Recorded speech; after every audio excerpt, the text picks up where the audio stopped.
United States President Donald Trump has criticized Israeli President Isaac Herzog for not granting a pardon to Prime Minister Benjamin Netanyahu, who faces bribery charges.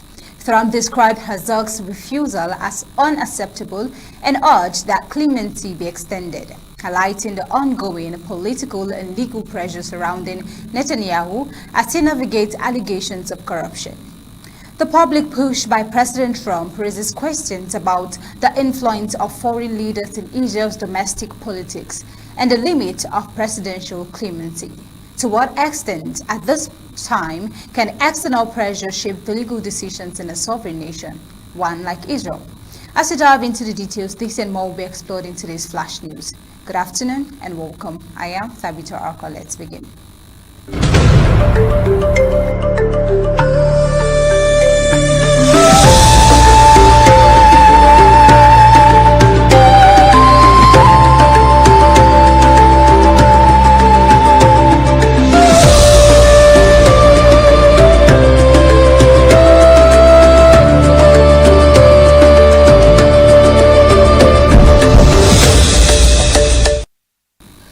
United States President Donald Trump has intensified public pressure on Israel's head of state, criticizing President Isaac Herzog for not granting a pardon to Prime Minister Benjamin Netanyahu, who is facing long-running corruption charges.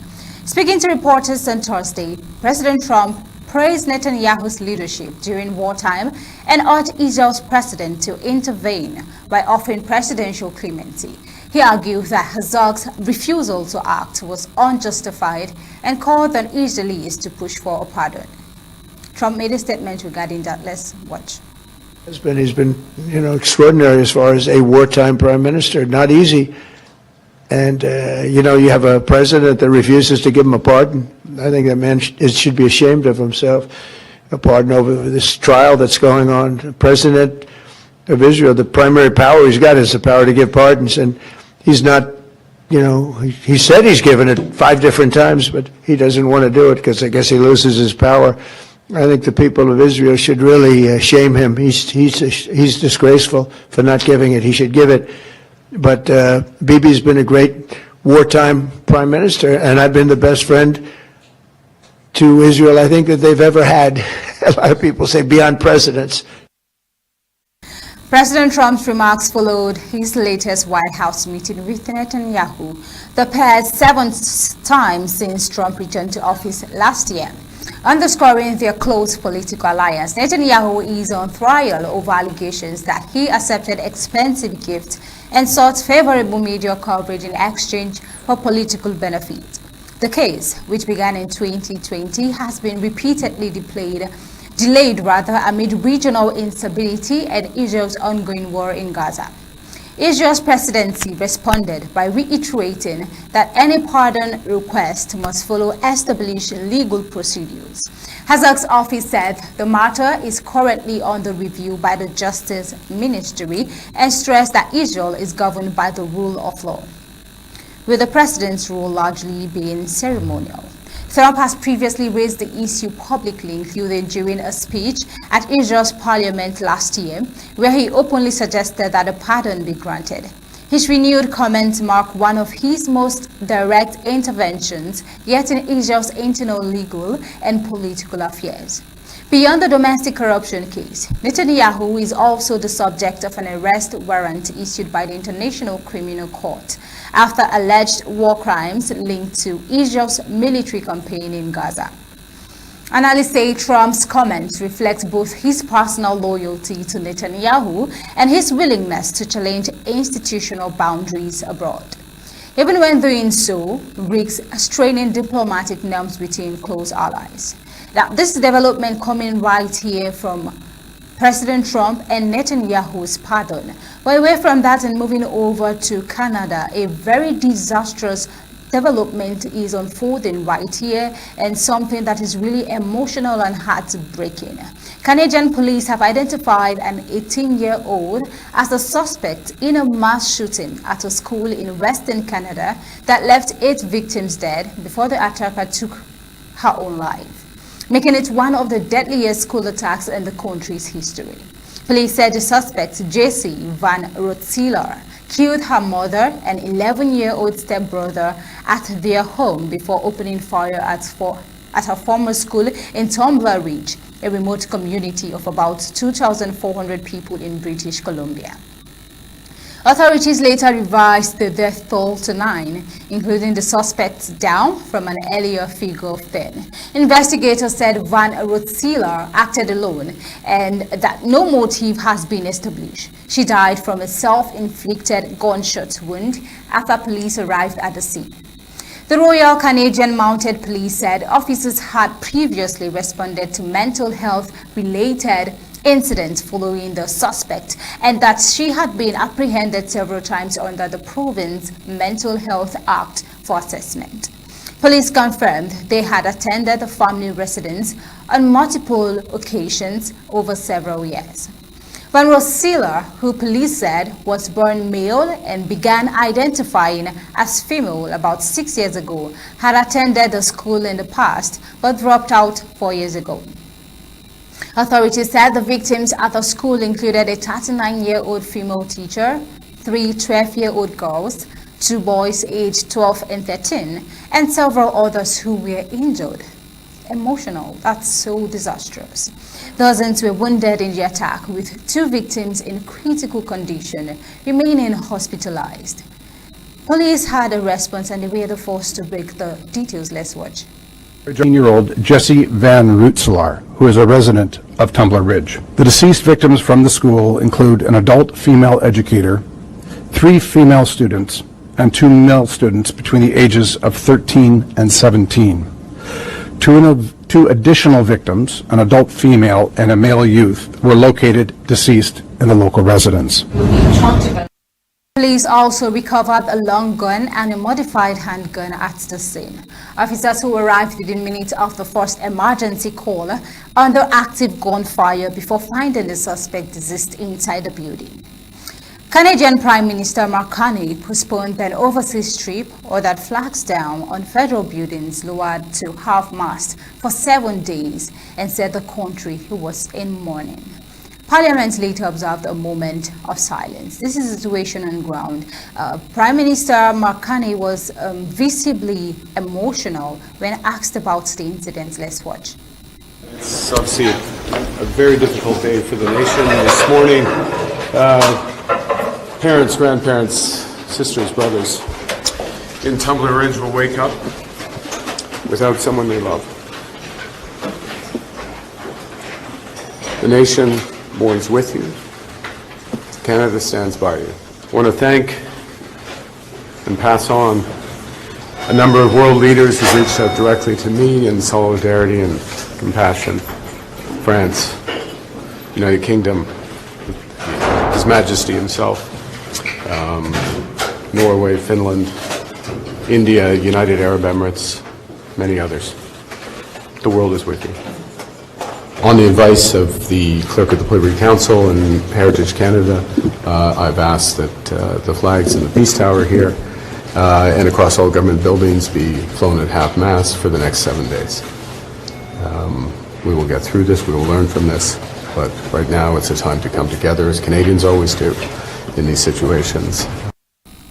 Local officials described Tumbler Ridge as a close-knit community shaken by the violence. Vigils were held as families began identifying victims, including several children. Police said firearms had been seized from the family home about 2 years earlier, but were returned after the owner successfully appealed.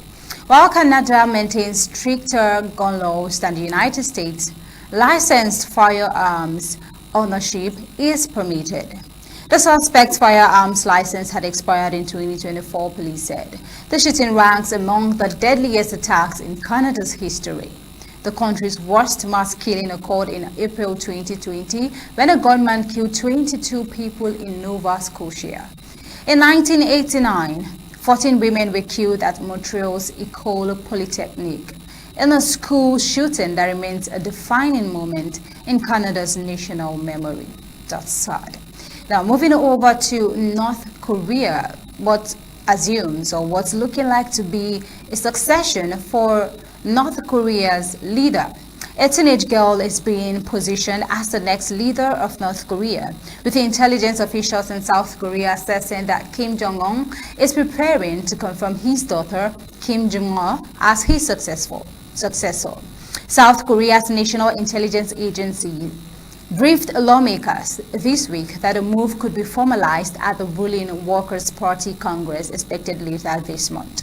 The gathering, the country's most important political meeting, would be the first in 5 years.